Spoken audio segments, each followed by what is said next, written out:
한겨레와 경향신문과는 확실히 이제 논조의 틀이 다르죠. 대북정책 강경 의지를 보다 강하게 피력하는 기사를 쓰고 또 한국과 일본의 관계는 오히려 개선해야 된다라는 취지의 기사가 이어지고 있습니다. 미디어 오늘 조 바이든 시대가 열리게 됐습니다. 한국에는 도대체 어떤 영향을 미치고 있을까요? 대한민국의 신문사들은 진보, 보수, 그리고 경제지 이런 특성에 따라서 조금씩 다른 점에 포인트를 두고 또 다른 기대와 전망을 내비치기도 했습니다. 이런 차이들을 분석해 보겠습니다. 오늘자 한겨레 일면 기사인데요. 바이든 이젠 치유의 시간 통합을 외쳤다라고 해서 바이든의 주요 메시지를 기사에 담고 바이든 사진을 크게 실었습니다. 그리고 내려가게 되면 바이든 시대의 한반도라고 해서 김현철 교수, 전 통일부 장관이죠. 김현철 교수의 기고문을 파격적으로 일면에 실습니다. 그러면서 이 일면 기사가 국제면, 6면으로 이어지는 모양새인데요. 이 글은 이렇게 이어집니다. 미중 협력이 이끌어내고 공공외교 강화해야. 사실 김현철 교수 전 통일부 장관의 평소 생각이 잘 투영된 글이라고 할 수 있는데요. 이제 북미 관계 그리고 남북 관계 이슈를 언급을 하면서 중국의 역할론을 언급을 합니다. 이러면서 북중 동맹이 강화될수록 북한은 대남 정책의 우선순위를 낮출 것이다. 남북관계의 원심력을 구심력으로 전환하기 위해서도 중국의 역할이 필요하다라고 하면서 중국 역할론을 내세우고요. 두 번째는 남북관계 관리라고 해서 하노이 회담 실패 이후 남한을 때려서 미국을 움직인다는 전략을 북한이 유지를 하고 있는데 지금 남북 대화에 나서지 않으면 안 된다라고 강조를 하고 있습니다. 언제나 파괴는 창조보다 쉽고 복구는 파기보다 어렵다 라는 말을 하면서 다시 한번 남북관계에 복구 그러면서 중국과의 관계 개선, 중국 역할론을 통해서 미중 대결 국면에서 한반도가 휩쓸리지 않도록 역할을 해야 한다고 강조하는 글이고요. 한겨레가 이 기고를 실은 건 역시 이제 남북관계 그리고 북미 관계에 있어서 한반도가 역할을 해야 된다는 그런 취지를 강조한 것으로 보이고 실제로 기사에도 이렇게 나와 있죠. 바이드노믹스가 이제 미중 갈등이 변수가 됐다라고 하면서 바이든 시대에도 미중 갈등이라는 기본 구도가 사라지지 않으리라는 변수다라고 하면서 중국과의 무역 의존도가 높은 우리 경제 현실에선 부담스러운 상황이라고 했습니다. 미국과 중국과의 관계가 한국에게 상당히 껄끄러운, 경제적으로도 껄끄러운 고민을 던져줬다라는 뉘앙스의 기사입니다. 경향신문도 마찬가지인데요.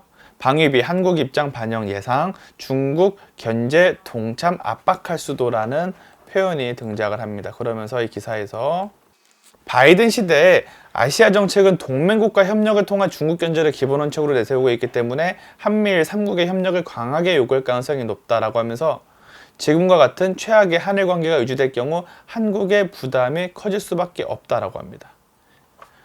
한겨레가 이제 북미 관계 속에서 한반도 균형자론, 중국 역할론을 강조했다면 경향신문은 비슷한 맥락에서 즉 한미일 협력이 강화되고 있는 이 상황에서 이제 중국 견제 프레임이 작동할 때 어떻게 해야 될지 좀 한국에서는 부담이 이어질 수밖에 없다고 뉘앙스를 쓰고 있습니다. 경향신문의 이런 고민은 사설로 이어지죠. 경향신문의 사설을 보면 바이든 당선자가 미국과 국제사회의 새로운 번영과 화합을 가져오는 리더십을 발휘하길 기대한다고 했습니다. 어쨌건 한국 입장에선 평화에 대한 우선순위가 점쳐질 수밖에 없고 이제 경제 갈등이 있으면 중간에 끼는 우리가 손해를 볼 수밖에 없다는 그런 고민이 깔려있는 사설이라고 할 수가 있고요. 한겨레 사설도 보면 이제 하노이 북미 정상회담 이후에 멈춘 한반도 평화 프로세스 재가동을 위한 사전 정지 작업도 서둘러야 한다고 언급을 하고 있습니다. 그렇다면 보수 신문들은 어떻게 이 사안을 보도를 하고 있을까요? 조선일보는 5면에 이런 기사를 썼습니다. 바이든 시대 한반도 정책 어떻게 바뀔까? 북이 핵신고 안 하는데 바이든은 대화 나설 것 같나? 아니다 라고 하면서 존 햄리 소장 인터뷰를 담았습니다. 그러면서 이제 북에 좀 더 강경한 대응이 나갈 것이라는 메시지가 굉장히 강조되고 있는 기사라고 할 수가 있고요. 그러면서 방위비 압박 줄겠지만 반중과 한일 관계 개선 목소리는 더 커질 전망이라고 기사를 썼습니다. 한겨레와 경향신문과는 확실히 이제 논조의 틀이 다르죠. 대북정책 강경 의지를 보다 강하게 피력하는 기사를 쓰고 또 한국과 일본의 관계는 오히려 개선해야 된다라는 취지의 기사가 이어지고 있습니다. 조선일보의 사설은 보다 메시지가 선명합니다. 사설 제목이 한미동맹 복원, 한미일 협력 정상화부터 서둘러야 라고 언급을 하고 있습니다. 그러면서 북한이 한반도를 초토화시킬 수 있는 신형 미사일을 선보이고 있는데 평화쇼에 밀려 한미연합훈련조차 제대로 못하고 있다 라고 언급하고요. 뒤에는 한미일 삼각협력 복원도 바이든 시대에 시급한 숙제다라고 언급을 하고 있습니다. 한미일 균열로 득을 보는 것은 북한, 중국 뿐이다라는 결론으로 이어지고 있죠. 다음은 동아일보 사설입니다. 분열의 정치 치유와 글로벌 리더 복귀 약속한 바이든 시대. 제목만 봐서는 조선일보처럼 강하게 튀지는 않지만 내용은 크게 다루지 않습니다. 트럼프에 대해서 이렇게 언급합니다. 동맹국엔 주판 아래 튕기며 겁박하면서도 오히려 독재자들과는 가까웠다 라고 언급을 하면서 결론은 이렇게 쓰고 있습니다. 국제규범 위반이나 보편가치 부정에 대해선 다자주의의 힘을 얻은 엄격한 집행자 역할도 마다하지 않을 것이다. 이제 세계는 말은 부드럽지만 큰 몽둥이를 가진 슈퍼파워의 입장을 기다리고 있다라고 했습니다. 달리 말하면 이제 슈퍼파워, 큰 몽둥이를 가진 슈퍼파워, 대북 강경 정책을 주문하고 있는 그런 특징들이 나타나고 있습니다. 다음은 중앙일보 사설입니다. 중앙일보 같은 경우에는 바이든 시대 단합과 치유를 기대한다라는 제목의 사설을 통해서 여러 메시지들을 담았는데요. 조선일보와 동아일보와는 논조차가 조금 있습니다. 그러니까 조선일보는 이제 대북 강경 노선 플러스 한미일 동맹 복원, 한미일 경제적인 이제 우호 협력까지 강조했던 반면에 동아일보에서는 이제 일본이 직접적으로 언급되지는 않고 대북 강경 기조가 있죠. 근데 중앙일보를 보면 이제 전반적으로 표현이 추상적이기도 하고요.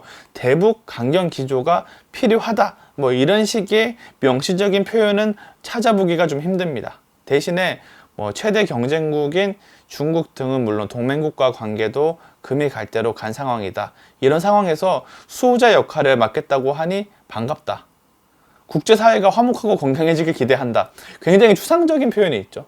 그러니까 조선일보 그리고 동아일보와도 논조가 조금 다른데 대북 문제에 있어서 중앙일보가 조선일보와 동아일보보다는 조금 유연한 모습을 보여주는 경우가 종종 있습니다. 사주인 홍석현 회장이 이제 직접 북한과 관련해서 유화적인 제스처를 보내는 역할을 많이 하기도 했었고요. 아무래도 중앙일보 모 회사가 기업이다 보니 이제 북한 관련 사업을 염두에 둬서 비교적 논조가 유연하다 이렇게 평가하는 분들도 있기는 합니다. 이후에 어찌됐든 조선일보는 일본까지 언급하고 이제 동아일보와 조선일보는 동시에 북한에 대한 언급을 한 반면에 중앙일보는 좀 추상적인 표현들로 채워지고 있다는 점을 알 수 있습니다. 사실 한국의 진보 언론과 보수 언론 간의 논조 차이가 이렇게 대조를 나타내는 일은 사실 어제 오늘의 일은 아니긴 한데요. 이런 상황에서 종종 한국일보처럼 이제 중도를 표방하는 신문을 보면 좀 이슈의 중심에 잡힐 때가 있는데요. 한국일보는 사설을 통해 이렇게 다뤘습니다. 바이든 당선, 한반도 평화 프로세스 재가동 계기로라고 언급을 했습니다.